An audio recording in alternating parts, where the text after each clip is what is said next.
No vídeo anterior, eu falei dos principais elementos de uma fila, mas agora a gente vai falar das características todas, né? Todas as características que um sistema de fila pode ter.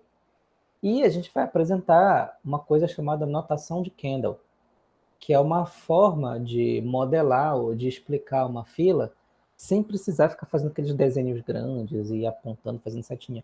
Não, com alguns símbolos a gente consegue caracterizar como a fila é. Tá? Então, vamos lá. Então, quais são as características básicas de uma fila? Primeiramente, para caracterizar uma fila, eu preciso de um modelo de chegada. Tá? O que é um modelo de chegada? Basicamente a especificação do tempo entre as chegadas dos clientes. Então, isso é uma coisa que interessa normalmente para o sistema, né? O tempo de chegada. Que sei lá, você abriu um negócio que tem a ver com atendimento, você abriu uma empresa de sistemas de créditos, ou abrir uma lanchonete, então você precisa ter uma noção de quanto tempo, em que ritmos os clientes chegam, né? Eles chegam, quando vai chegar um próximo, claro que nada garante, é só estatística, mas isso já dá uma boa margem para me preparar, é para isso que a estatística serve, entre outras coisas, né? Ela permite com que o cliente da estatística se prepare para alguma situação. Então, se eu tenho mais ou menos a noção do tempo entre as chegadas dos clientes, eu vou poder moldar o sistema em relação a isso. Então, normalmente o modelo de chegada, ele costuma ser especificado pelo tempo entre as chegadas de clientes. E aí eu vou ter alguma distribuição de probabilidade que vai estar vinculada a um modelo de processo estocástico. Porque o tempo entre chegadas é uma variável aleatória. Mas quando eu pego o conjunto desse tempo de chegadas, isso é um processo estocástico. Então eu tenho T1, T2, T3, T4. Então cada um deles é uma variável aleatória. Mas se eu pegar em conjunto, aí eu já tenho um processo estocástico. Pode ser, esse modelo de chegada pode ser determinístico ou pode ser uma variável aleatória. Como eu falei para vocês, sei lá, se são variáveis aleatórias exponenciais, então eu tenho um processo de Poisson modelando a minha chegada. Mas digamos que eu estou lidando com máquinas. Então, com máquinas é esperado que o processo seja determinístico, ou ao menos aproximadamente determinístico. Eu não preciso me preocupar assim com distribuição de probabilidade, tá bom?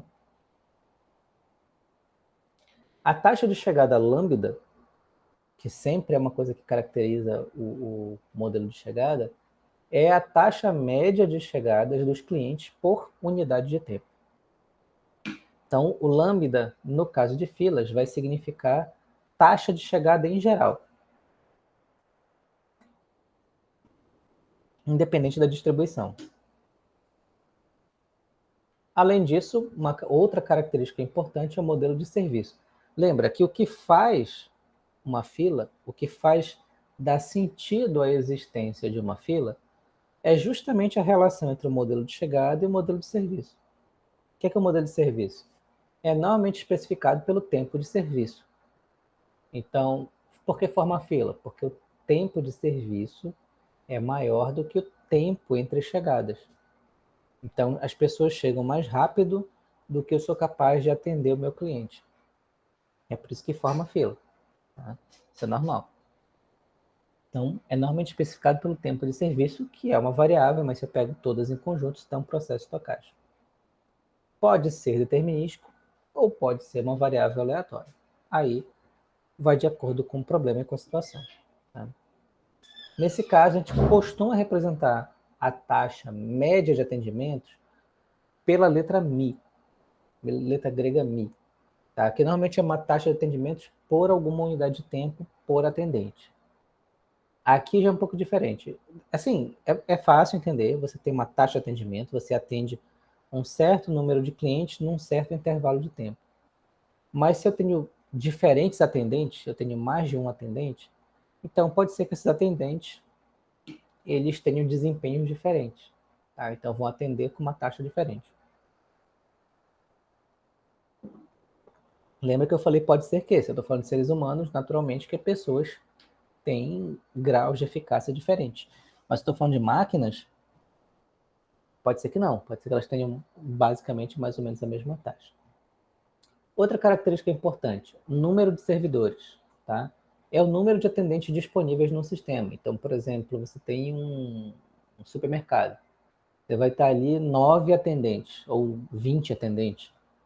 Então, você vai ter um sistema de filas que vai tendo uma certa velocidade e a taxa de atendimento do sistema é a soma das taxas de atendimento de cada caixa. Então, isso é uma coisa que a gente vai ver mais adiante também.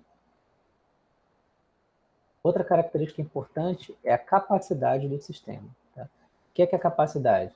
A capacidade do sistema é o número de usuários que o sistema é capaz de atender. Isso é bem importante. No geral, o que seria um problema mais simples é quando eu considero que a capacidade é infinita. Tá? Eu sei que na prática todo sistema é finito, né? Ele tem uma capacidade limitada. Eu abri um restaurante bem grande. Ele pode ser grande, mas ele não é infinito. Ele é finito. Por exemplo, quando eu fiz a modelagem do RU, o RU é grande, mas ele não é infinito. Ele tem uma capacidade. Mas o primeiro modelo que a gente gerou foi considerando capacidade infinita, porque a modelagem fica bem mais simples. Tá? E muitas vezes é aceitável, porque na maior parte do tempo o RU considera-se que eu posso ter uma fila do tamanho que for. Eu nunca vou chegar no limite da fila. O limite da fila é o limite de comida lá dentro.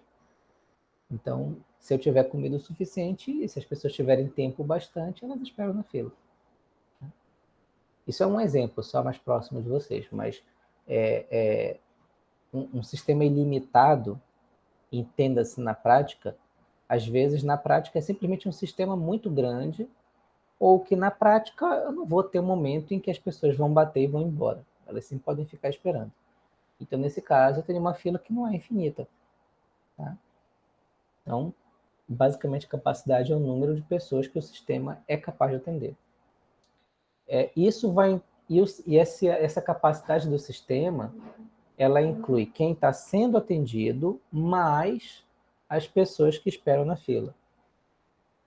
Aqui, gente, assim, eu estou dizendo isso no slide, mas tem livros e livros, artigos e artigos. É sempre bom explicar que tem livro que considera que a capacidade do sistema é a quantidade de pessoas na fila, somente na fila, sem considerar quem está sendo atendido. E tem livro que considera as pessoas que estão sendo atendidas mais as pessoas que estão na fila. Tá? Então, isso que dá a capacidade de um sistema. Aqui a gente vai considerar, no geral, como uma coisa só. Né? Tipo, capacidade do sistema é quem está sendo atendido mais a fila. Mas vai ter situação que não é assim. Tá? Só para vocês manterem a flexibilidade mental aí. Se eu não informo qual é a capacidade do sistema, eu considero que o sistema tem uma capacidade ilimitada. Ele é infinito. Outra característica importante é o tamanho da população. Tudo isso que eu estou falando, gente, está na apostila que eu já coloquei no Google Sala de Aula. Tá? Não, ainda vou colocar depois dessa aula aqui. Tamanho da população. O que é o tamanho da população?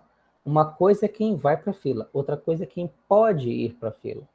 Então, o tamanho da população é o número potencial de cliques que pode chegar ao sistema. De clientes, não de cliques, tá? De clientes que pode chegar ao sistema.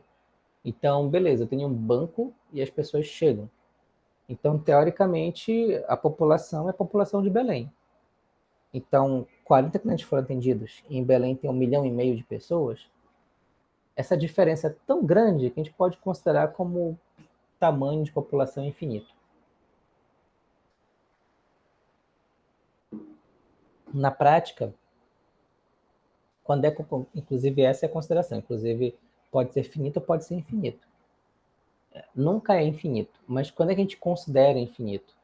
Quando a diferença, ou melhor, a razão entre quem pode ser atendido pelo meu sistema e a quantidade máxima da população é muito, muito grande, então, para fins práticos, é como se fosse infinito. Então, sei lá, eu vou ter, como eu falei agora, atendimento no banco, né? Sei lá, ele é capaz de atender até 200 pessoas por dia. Mas Belém tem 1,5 milhão. Então a diferença é tão absurda que eu posso considerar a população como infinita. Tá? Vamos para mais uma característica. Disciplina da fila. O que é a disciplina da fila?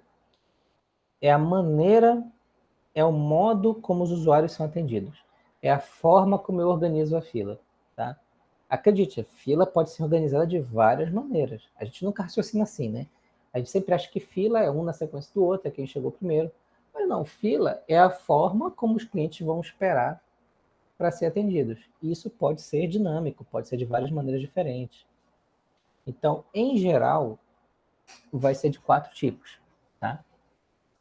Que tipos? Então, vamos lá. O primeiro tipo é o FIFO, que é o First In, First Out, tá? O que é isso? Esse é o que a gente conhece, é o clássico. O primeiro a chegar é o primeiro a ser atendido. Então, é o famoso por ordem de chegada, né? Aquele que vai chegando, vai se acomodando e vai ser o primeiro a chegar, a ser atendido.